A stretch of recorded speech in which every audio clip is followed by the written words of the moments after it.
In this lesson, we are going to scaffold the list screen and compare the end result with what we have been doing so far. So, to scaffold the list screen, I'm going to drag the entity, the supplier entity, into the web flow. And this creates a screen to list records of that entity. That includes all the functionality that we have been implementing so far, step by step. So let's do it. Drag the supplier entity into the web flow, and as you can see by the visual hint, this will create a supplier list screen. Now, you can drop it over the home page, I'm going to do that, or you can drop it next to it anywhere in the web flow, and this will create a new web screen. So let's replace the home page with this one. And again, a bunch of stars appeared in our application, and this means that a lot of stuff was created for us. Let's see what happened. Let's open the supplier list, and as you can see, we have a fully functional supplier list screen with a filter, the table records with sorting, and pagination in our table records. Let's go through this step by step. So in our web screen, to have a list screen, remember that we need to have a preparation.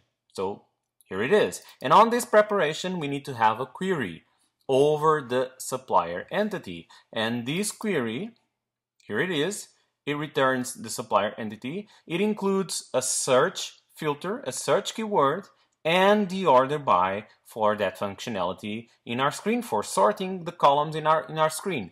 So this is the query that was created for us, and the result of this query, the output of this query, is bound to the table records on the screen. Here it is.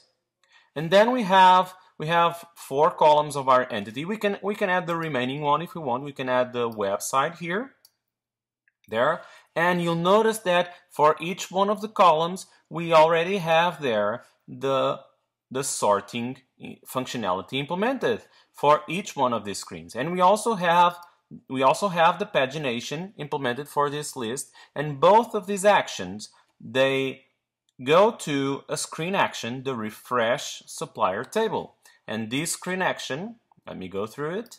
This screen action, basically, it resets the filters for that other action that we have on the screen. It resets the start index if it's needed, and then it has the functionality that you expect. So it refreshes the query in the preparation, and then refreshes the container on the screen that includes the table records. Let me just show you this.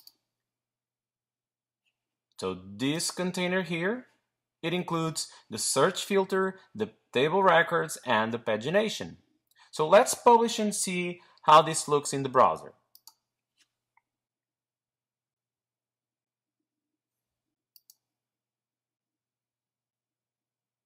And here we have, I'm logged in as administrator, so you probably need to go through the login screen. I'm already registered here, but as you can see, here we have our supplier list with all the suppliers that came from our Excel file, and we have here all the information. We can sort by the columns as we have there, and we can also filter. So for instance, let's filter for John, and there we have it, Johnson & Johnson. And we also, you notice here that we also have a menu option for this list screen. So all of this was created for us just by dragging and dropping that entity into the web flow. And that's it.